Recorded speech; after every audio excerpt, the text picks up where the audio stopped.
Hi, my name is Jeremy Tania, and I'm the creator of this WordPress compiler. The general gist of how WordPress compiler works is that you have your root folder, which contains the entire project. Then inside of the root folder, you have a build folder, which contains the local version of your WordPress site. And then you have the WordPress compiler folder alongside that. And anytime you do an update to the files inside of that, the Node.js function will copy all of your themes and paste it into your local website. So it's going to paste it in the build WP content themes theme folder, and then that's how you can preview it. So that's kind of the gist of it. But anyways, happy coding. Now let's get into it. This is how you set up WordPress compiler and how you use it. So the first thing you're going to want to do is go to my Git repo, and it's going to be at github.com/ricebandit/WordPress-compiler. Then you're going to want to go in and you're going to want to copy this code here, and that's so that you can clone it to your local. Now, for purposes of my demo, I'm actually going to create, I have a demo folder, but inside of that, I'm going to create root, just so we're clear. And then I'm going to bring up my terminal, and I'm going to cd to my root folder. And here I'm going to clone it. So git clone, then URL. And then you see it added it, right? First thing you're going to want to do is get rid of this git folder, because since you've already cloned it, you're totally fine with, you're not going to need it. And then you see that there's the node setup packages, as well as a source folder with a dev scripts inside of it. Within dev scripts, there's copy.js. Copy.js is the function that NPM runs to copy your updates into your local build. The SCS folder contains all of the SASS files of your update. What you're going to find out in about a minute is if the rest of your theme files are actually going to be located inside of the src folder alongside dev scripts. So the next thing we're going to want to do is we're going to want to set up our local WordPress site. So for this, we're going to go back to the root folder. I'm going to create a folder called build.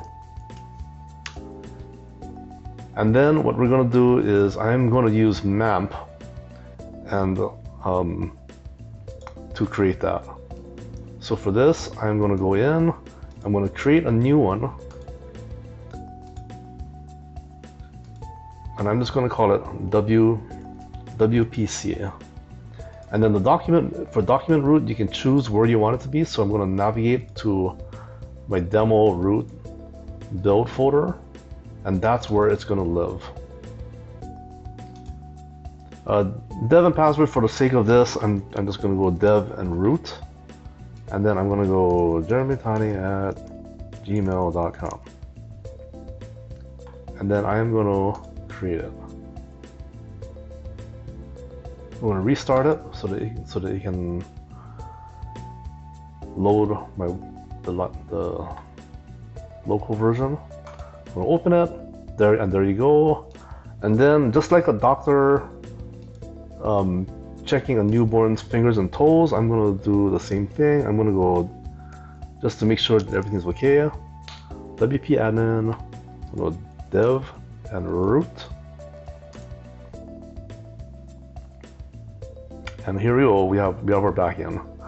I'm going to go to our themes folder, and we'll notice that we have all of the defaults, and then we're going to be able to add a theme later. The next thing I want to do is I want to set up my WordPress compiler, like I want to install it. So I'm going to go back to that. I'm going to go back to my WordPress compiler, and then I'm going to cd to my WordPress folder, or my WordPress compiler folder.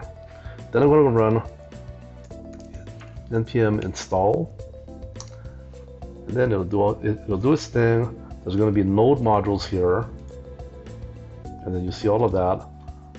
Theme isn't quite yet in here because we haven't added a theme yet. For that, I like to use a boilerplate, which is just a blank theme file or the theme setup, and the one that I tend to go to is underscores.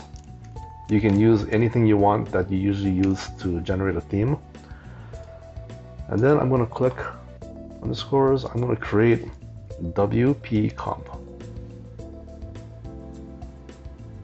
Generate.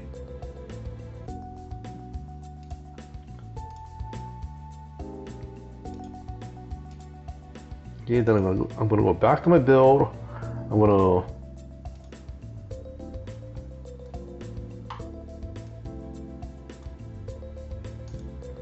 the underscores theme that it gave me.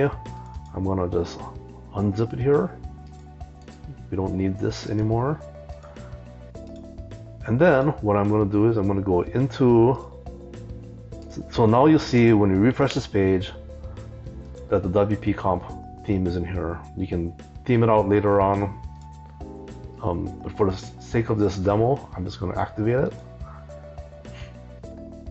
And then we will go back here and then we'll see the new and not really improved theme.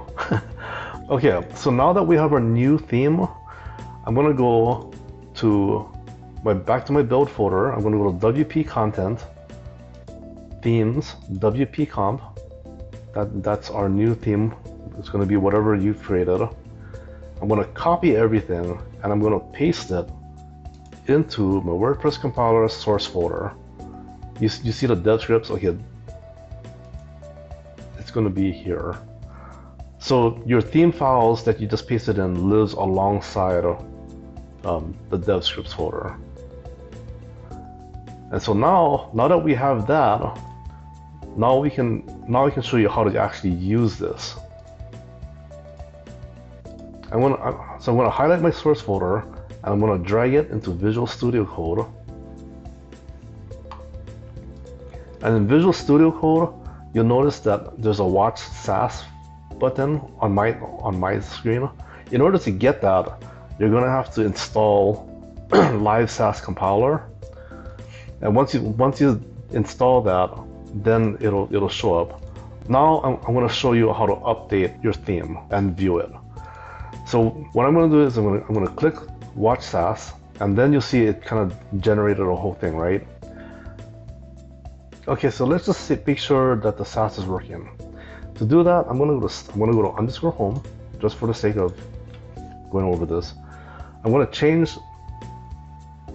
This was a little bit of a weird thing, but underscores doesn't have an element with an ID home, so I'm going to do a class home instead. And then I'm going to go background red, just so we can see that it's working. And then you'll see that as soon as I saved it, it updated style.css. However, it only updated the version that's in the WordPress compiler, not the version that's in the build. I'm going to go back to my terminal and I'm going to type npm run copy. And so now, when you go to check it, it doesn't do anything. Okay, so I figured out why it's not doing anything, and the reason for that is because I missed a step. So so we'll go back and we'll go back to the copy.index files. So it's going to be in the dev scripts, and it's going to be copy.js, and you'll notice that there's a theme name and a root name, and the theme name is the name of the folder that it's going to be located in, and the build is going to be the main folder that the local website lives in. So that will be matching this here. So you can actually name this to anything you want, and then you would just change this to match that. And that should be it. So so let's run npm copy again, and notice I don't really have to type it in. I can just press on the up arrow because terminal remembers the last command.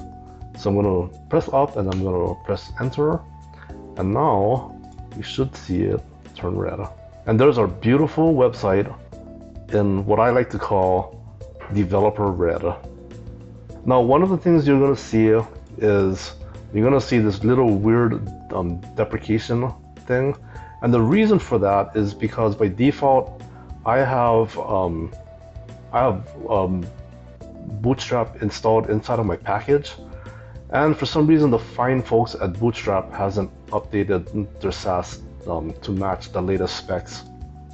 But so at some point, this will actually go away as soon as the Bootstrap people fix it up. So thank you for joining me on this. Hopefully this video will help kind of give you the gist of what's going on here. Again, my name is Jeremy Tani. I'm the developer of this WordPress compiler system. I hope this helps, and I'll see you later. Thanks.